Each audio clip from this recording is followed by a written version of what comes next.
Hello students, I am Amit परदेशी। फिर से स्वागत है आपका एमजीसीआई के डिजिटल लर्निंग प्लेटफॉर्म पर। और इस वीडियो में बच्चों हम लोग पढ़ने वाले हैं सरल आवर्त गति में ऊर्जा।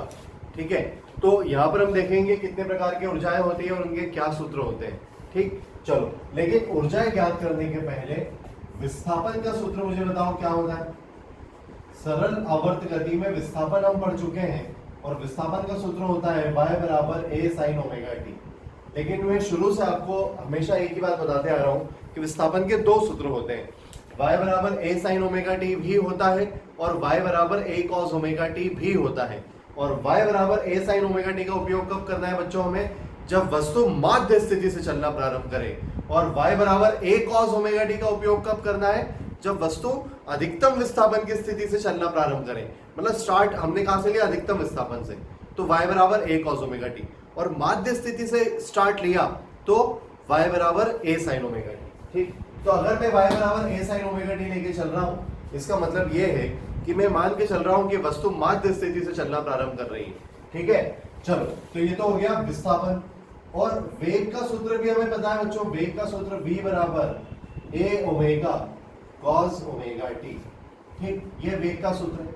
चलो, तो जैसे हमें दोनों सूत्र मिले तो अब यहां से हम ज्ञात करते हैं सबसे पहले गतिज ऊर्जा।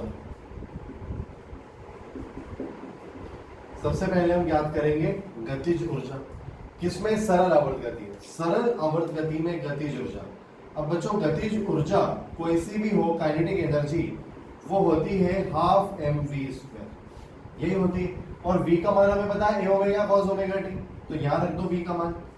तो जो गतिज ऊर्जा का सूत्र मिलेगा वो मिलेगा हमें हाफ एम, इसका वर्ग करेंगे तो a square omega square cos square omega T. ये मिल जाएगा half M a square omega square cos square omega T. ठीक, इस तरह से हमें एक सूत्र मिलेगा। अच्छा बच्चों, पिछले वीडियो में मैंने आपको बताया कि ओमेगा बराबर अंडर रूट के बाय एम भी होता है। ओमेगा का मान होता है ओमेगा बराबर अंडर रूट के बाय एम। ये पहले हम पढ़ चुके हैं, ओमेगा बराबर अंडर रूट के बाय एम। तो अगर हम इसमें वर्ग करें तो हमें मिलेगा ओमेगा स्क्वायर बराबर के बाय एम, या फिर एम ओमेगा स्क्वायर बराबर के। तो क्या हम एम ओमेगा स्क्वायर को के भी लिख सकते हैं? यस, बिल्कुल लिख सकते हैं। देखो यहाँ पर एम ओमेगा स्क्वायर, इसको अगर हम के लिखते हैं तो गतिज ऊर्जा का हमें एक और सूत्र मिलेगा हाफ एम ओमेगा स्क्वायर को लिखेंगे के, तो ये हो जाएगा हाफ के a square cos square omega t.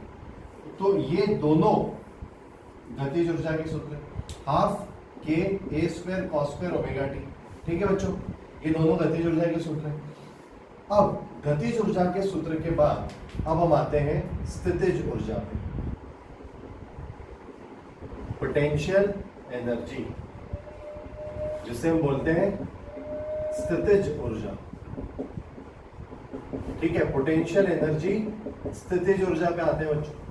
अब स्थितिज ऊर्जा का सूत्र आप लोग स्प्रिंग सिस्टम में पहले ही पढ़ के आए हो। स्थितिज ऊर्जा को हम लिखते हैं U बराबर हाफ के वाई स्क्वायर, या फिर कभी इसे हाफ के एक्स स्क्वायर भी लिखा होगा आपने। ठीक, लेकिन क्योंकि यहाँ पर विस्थापन को मैं y से प्रदर्शित कर रहा हूं, इसलिए मैं इसको लिख रहा हूं y। और अगर आप विस्थापन को x से प्रदर्शित करोगे तो आप इसे लिखोगे x। तो यहाँ में क्या मिला? U बराबर हाफ के वाई स्क्वायर। ठीक, अब अगर y का मान यहाँ रख दिया जाए तो देखो ध्यान से क्या मिलेगा। हमें मिलेगा u बराबर हाफ के वाई स्क्वायर। y का मान रखेंगे तो ये हो जाएगा a square sine square omega t. हमें मिला u बराबर हाफ के a square sine square omega T. ठीक है, बहुत बढ़िया। अब हमें पता है कि जो k है उसे हम m ओमेगा स्क्वायर भी लिख सकते हैं। तो अगर हम k को m ओमेगा स्क्वायर लिख दें तो हमें एक और सूत्र मिलेगा half m omega square a square sine square omega t. तो इस तरह से हमें स्थितिज ऊर्जा के भी दो सूत्र मिले, एक k के रूप में, एक m ओमेगा स्क्वायर के रूप में। गतिज ऊर्जा के भी दो सूत्र मिले, एक k के रूप में और दूसरा m ओमेगा स्क्वायर के रूप में। ठीक है, चलो, अगर इन दोनों एनर्जीज को ऐड कर दिया जाए तो क्या हमें टोटल एनर्जी मिल जाएगी बच्चों? बिल्कुल मिल जाएगी। हमें मिल जाएगी टोटल एनर्जी। ठीक है, और ये टोटल एनर्जी क्या होगी, कैसे मिलेगी? देखो ध्यान से समझते हैं इसको। टोटल एनर्जी का मतलब क्या होता है बच्चों? टोटल एनर्जी का मतलब होता है sum of kinetic energy and potential energy. ठीक है, स्थितिज ऊर्जा और गतिज ऊर्जा के योग को ही हम कुल ऊर्जा कहते हैं। तो स्थितिज ऊर्जा गतिज ऊर्जा का योग करना है हमें, कुछ भी नहीं, इन दोनों इक्वेशंस को जोड़ना है। तो देखो जोड़ देते हैं। टोटल एनर्जी, जैसे मैं लिख रहा हूँ टीई, टीई मतलब टोटल एनर्जी। देखो पहले ले लेते हैं हम लोग एम ओमेगा स्क्वायर वाला सूत्र। काइनेटिक एनर्जी का मैं सूत्र ले रहा हूँ half M A omega square, half M A square omega square, half M A square omega square cos square omega T, plus potential energy का भी एम ओमेगा वाला फॉर्मूला ले रहा हूँ, तो half m omega square a square sine square omega t. अब अगर हम ध्यान से देखें तो इसमें से half m omega square a square वाली टर्म आ जाएगी कॉमन, अंदर बचेगा sine square omega T plus cos square omega t. और sine square omega T plus cos square omega t क्या होता है बच्चों? ये होता है 1। बहुत बढ़िया, ये हो जाएगा 1 और टोटल एनर्जी में मिल जाएगी half m omega square a square. ठीक है, इतनी बातें क्लियर है।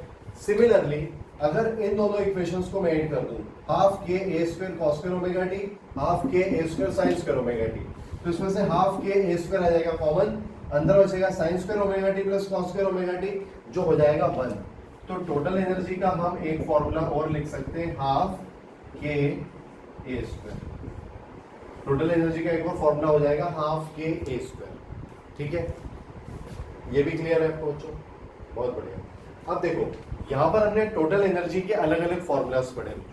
अब कई बार इस पे एक बहुत इंपॉर्टेंट क्वेश्चन बनता है टोटल एनर्जी पर कि टोटल एनर्जी का जो टाइम पीरियड है वो एसएचएम के टाइम पीरियड का कितने टाइम्स होता है, या फिर जब एसएचएम का या सरल आवर्त गति का एक आवर्त पूरा होता है तब क्या ऊर्जा का भी एक आवर्त पूरा हो जाता है? क्या ऊर्जा के कई आवर्त पूरे हो जाते हैं या ऊर्जा के आधा ही आवर्त पूरा होता है? ऐसे कई सारे सवाल हमारे दिमाग में आते हैं और इन सारे सवालों के जवाब मैं अगले वीडियो में आपको देने वाला हूं, जहां पर हम सरल आवर्त गति के समय का आवर्तकाल और सरल आवर्त गति की ऊर्जा के आवर्तकाल को कंपेयर करेंगे बच्चों। ठीक है, और ये सारे कंपैरिजन हम करने वाले हैं नेक्स्ट वीडियो में। ठीक, तो पहले आप ये सारी चीजें अच्छे से समझिए, इसको नोट डाउन करिए।